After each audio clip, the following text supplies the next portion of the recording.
Disclaimer. No animals were harmed in the making of this video. Ayan, so andito yung pulit natin na napansin ko kaninang umaga na merong tumutunog sa kanyang leeg. Ayan. Kaya na-confirm ko mga kanukis na ito ay halak.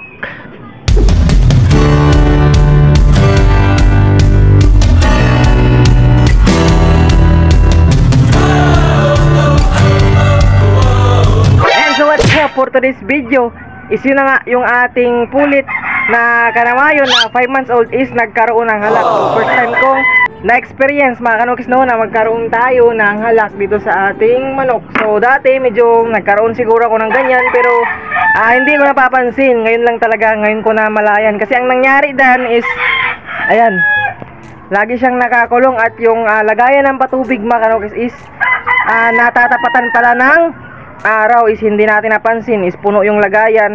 Siguro kapag natapatan ng init, uminit yung tubig, naiinom kaya ayun, kahit nakakulong yung ating pulit, nagkaroon pa din ng halak. So sa mga nagtatanong kung ano yung gagawin daw sa halak or ano yung gagamot sa halak is yun na nga, hindi ko pa na-experience. Kaya ngayon ako yung magtatanong sa inyo. Kasi yung pinapainom ko mga kanukis is yung ganito lang, yung ating Doxilac. Ayan o, ayan, Doxilac. So ang ginawa ko kanina, medyo kaunti lang yung pinakain ko at hindi ko pinainom ng tubig. So imumonitor ko pa to kung siya ba ay gagaling dito sa Doxilac. Until siya na yung bibilhin ko.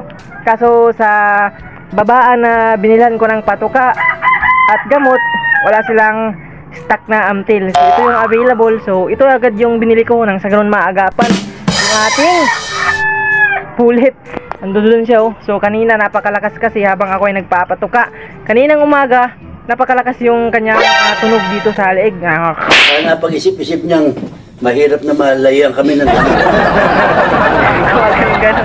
So pasensya na mga kanukis pero baka mayroong mga kumakain dyan. So sa mga eksperto dyan, hingi ako ng payo kung ano yung pwedeng igamot. So sa mga may alam sa mga nangyari sa ating manok, so mag-comment lang kayo. Feel free to comment dito sa ating video for today mga kanukis, nang sa ganun kapag nabasa ko, i-apply ko sa aking pulit mga kanukis na sana'y gumaling agad. Kasi nga pang materialis natin yan mga kanukis no, sa Kanaway, partner sila sa Kanaway. So anak pala yan ng Black Gilmore na Idol Full Pitcho ng Hap and Sons Game Farm. Ang nag-breed naman yung kaibigan ko na si Boknois Vlog. Ayan, so sa kanya galing yung pulit na yan mga kanukis no, yung ating kaibigan na si Boknois. At si Boknois naman yung Black Gilmore ni Idol Full Pitcho ng Hap and Sons Game Farm is napanalunan niya nung kami ay pumunta doon sa parapol na Idol Full. Bale 3 perasong pulit yung parapol. Sumali tayo, di tayo pinalad. Yung kaibigan natin na si Boknoy yung pinalad sa Black Gilmore. Kaya ayan yung pulit na anak ng napanalunan ng ating kaibigan na si Boknoy's Vlog no. Dito naman, update ko kayo. Ayan, so ito yung itlog na pinisa nung sinabi ko kagahapon na pinahabol natin sa pagpapalimlim. Kasi nga nailagay ko pala sa ating boomer. So ito na yung itlog, kukuhain na natin. Tapon natin dito, yun oh. Dito siya oh. 5 itlog na lang pala yung nililimliman ng ating pulit. Dito sa kabila, ayan, naglilimlim. Dito pala si Black Pumpkin mga kanukis. So ayan, wow, yan si Black Pumpkin mga kanukis. So kagabi nga pala, nagpurga nga pala ako. Kasi sabi ko kahapon yung ginagawa natin kapag tapos na tayo sa breeding is magpupurga, magkukondisyon ulit. So kaninang so kagabi naumpisan ko na, napurga ko na sila. Pero hindi ko pa napaliguan kaninang umaga. Kasi nga mga kanukis, may trabaho tayo no, alas 4 na tayo nakaka-uwi. Kaya yun yung nangyari dito sa ating pulit na Kanawayon. Nagkaroon siya ng halak kasi yung patubig na inilagay natin, hindi natin nakuha, hindi natin napansin, natatapatan pala ng araw, naiinom, yun, nagkahalak. Kumbaga sa tao pa may ubo yata mga kanukis no. So ayan, uulitin ko sa mga eksperto diyan hingin ko ng payo nyo kung ano ba yung magandang panlunas sa pulit na may halak, ano.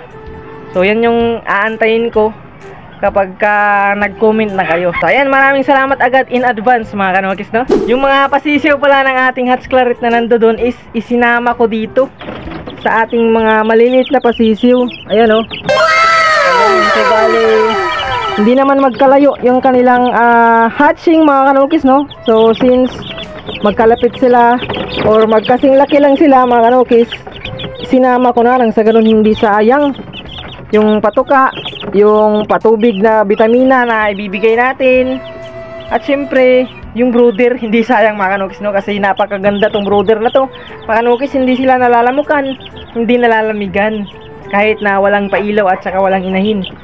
Ayan, healthy yung ating mga pasisiw mga kanokis, no. Ayan yung ating bali iisa lang yung tatay nila mga kanokis, yung ating pumpkin lang. Magkaiba nga lang ng mga inahin. Ayan. So meron tayong ditong 4 na sa Hatch Claret, meron sa 4 kay Bumar, at yung isa sa Raptor Roundhead yan, ayan, oh, yung nabanggit ko kahapon na ipinahabol natin yung maliit. Ayan, oh. Ayan, ito yung sa Raptor Roundhead. Ayan, oh, kulay dilaw, pumpkin din agad siguro to mga kanokis, no. Kasi isa lang yung broodstag na ginamit natin sa kanilang mga nanay. Right? Ayan, so bali mamayang hapon magtuturok tayo sa mga pinurga natin kagabi mga kanokis, no. So hindi ko lang napaliguan kasi maaga tayong umalis, alas 7, at uuwi tayo ng alas 4. So ayan, bali kapag nagbakante na tayo, dun pa lang natin papaliguan. Pero mamayang hapon pag uwi natin mga kanokis is tuturokan ko na sila. Andito bumili ako kagahapon mga kanokis, sabay ng pagbili ko ng gamot na Doxilac. Ang gamit ko nga pala na pang turok is ito. Ayan, bago pa yan mga kanokis, binili natin kagahapon. Ayan siya, oh. Yan yung ating Belamil. Syempre kapag meron tayong bago, dapat bago din yung ayan, syringe na ituturok natin sa kanila mga kanokis, no. So mamayang hapon titirahin natin to. At syempre ito yung mga vitamina na pinapainom ko. Ayan, B12, yung ating, ayan, kaunti na lang na Herb Oaks mga kanokis, no. Ayan, oh. Yan na yung mga vitamina na pinapainom natin. Andito, oh. Dito wala nang laman, no mga kanokis, oh. Herb Oaks. Yan, so sa mga gustong bumili ng Herb Oaks, message nyo lang sa Idol Melbert Flores. Ayan, so dun nyo mabibili itong napakasulit na herbal para sa ating mga inaalagaan ng manok. So mga kanokis, andito pala si White Doom, oh. Ayan, kinuha natin kasi pinapakastahan ko dun sa ating pumpkin black. So pinapakastahan ko ulit mga kanokis kasi hindi pa naglimlim. 7 piraso na yung itlog. So nag-itlog siguro siya kanina. So papakastahan ulit natin mga kanokis, no. So kasi plano kong i-stop na lang sana. Ayun na nga, pinurga na natin, kinondisyon ulit natin. So since hindi pa naglimlim, papakastahan ko ulit mga kanokis, no, yung ating, ayan, White Doom. So, ayan, so hindi ko na ipapakita sa video for today mga kanokis, no. Andito si White, si Black Pumpkin, no. Ayan, oh. Ayan, so ito yung kanyang kapariha, si White Doom. So disclaimer, no animals were harmed in the making of this video. So ayan, tapos na nating napakastahan, at bilang pagtatapos nating video for today, shoutout muna tayo.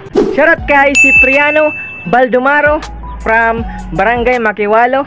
Shoutout na din kay James Clark Kalipano ng Sugod, Cebu. Ayan, shoutout na din kay Rini Bantilyan from Malungon, Sarangani. At shoutout na rin kay Raymond Lacondazo ng Tagudin, Ilocos Sur. Ayan.